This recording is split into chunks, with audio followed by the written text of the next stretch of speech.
Physics में हम लोग पढ़ेंगे टॉपिक अवतल दर्पण में प्रतिबिंब बनने के नियम को लिखे। तो ये 6 इसमें हम लोग नियम पढ़ेंगे और 6 नियम काफी आपको फायदेमंद करेगा 11-12 में भी। और जैसे कंसेप्ट नहीं होते हैं जिससे हमें रटने की जरूरत होती है।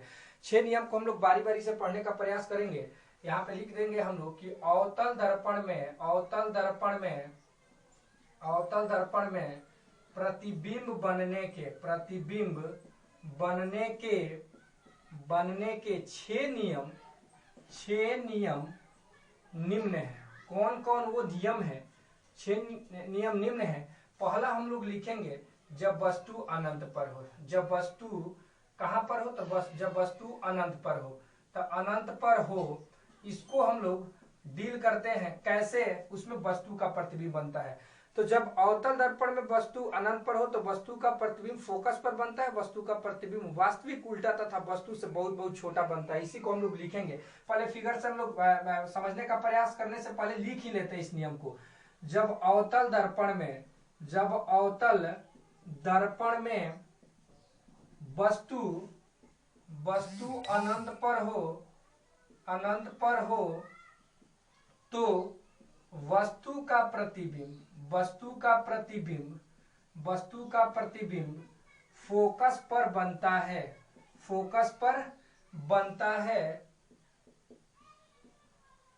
वस्तु का प्रतिबिंब वास्तविक उल्टा तथा वस्तु से बहुत बहुत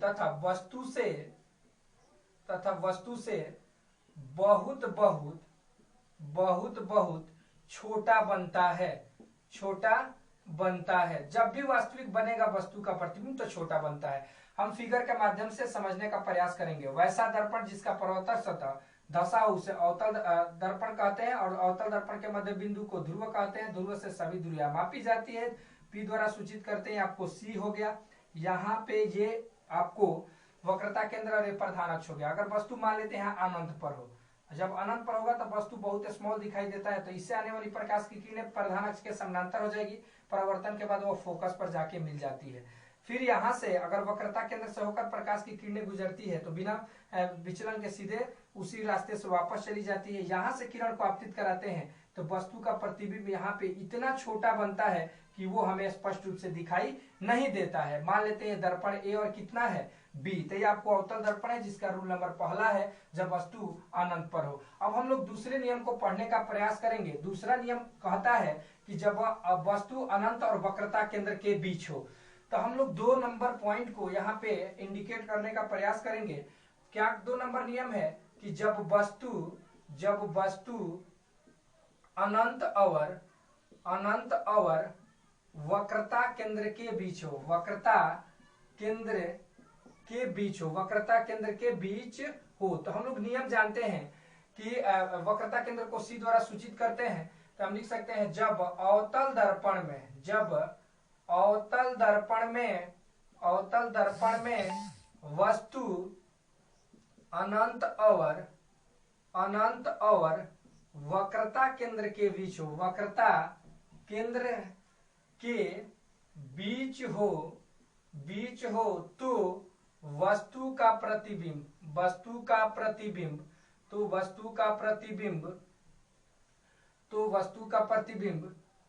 वक्रता केंद्र और फोकस के बीच बनता है। और किसके बीच बनता है? फोकस के बीच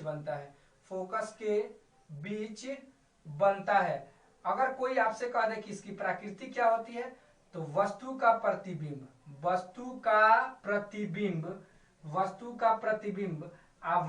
वास्तविक उल्टा तथा वस्तु से छोटा बनता है। अब इसको हम लोग आप फिगर के माध्यम से समझने का प्रयास करेंगे। अवतल दर्पण की बात है तो अवतल दर्पण का निर्माण करेंगे। इसका परावर्तक सतह धसा होता है। इसके मध्य बिंदु को ध्रुव कहते हैं। ध्रुव को P द्वारा सूचित किया जाता है। दर्पण जिस गोले का भाग होता है उसके केंद्र को वक्रता केंद्र कहते हैं। वक्रता केंद्र को C द्वारा सूचित किया जाता है। C और P को मिलाने वाले को प्रधान अक्ष कहते हैं। मान लेते हैं वस्तु यहाँ पे है पहली किरण को प्रधान अक्ष के समानांतर आपतित कराते हैं तो वो फोकस से होकर जाती है, जाती हुई प्रतीत होती है, जबकि दूसरी किरण को यहाँ पे फोकस से होकर जा रही है और यह एरो देना बहुत इंपॉर्टेंट है, और दूसरी किरण को वक्रता केंद्र से होकर गुजारते हैं तो कल आपने पढ़ा था कि वह उसी रास्ते से वापस चली जाती है। यहाँ पे ये एक दूसरे को कट कर रहा है, यहीं पे इस वस्तु का प्रतिबिंब बनेगा। देखिए वस्तु का प्रतिबिंब कैसा बन रहा है, तो उल्टा। इसको मान लेते हैं वस्तु P है और यहाँ पे क्या है, Q है, तो यहाँ पे जो वस्तु बनेगा वो P डैश बनेगा और क्या बनेगा, Q डैश। तो ये आपको 2 नंबर रूल रहा। हम तीसरे नियम की बात करें तो तीसरे नियम की बात होती है तो तीसरा नियम होता है कि जब वस्तु कहां पर हो, तो वक्रता केंद्र पर हो। आप बार बार अगर समझ में नहीं आता है तो इस बात को आप रिव्यू करेंगे, यानी पीछे करेंगे और प्रश्न को देखने का प्रयास करेंगे तो आसानी से आपको समझ में आते जाएगा। हम लोग तीसरे प्रश्न की बात करते हैं, तीसरे नियम की बात करते हैं। तो तीसरा नियम ये कहता है कि जब वस्तु वक्रता केंद्र पर हो, जब वस्तु वक्रता केंद्र पर हो, वक्रता केंद्र पर हो, तो जब वस्तु वक्रता केंद्र पर हो तो उसकी हम बात करें तो अवतल दर्पण में जब वस्तु वक्रता केंद्र पर हो तो वस्तु का प्रतिबिंब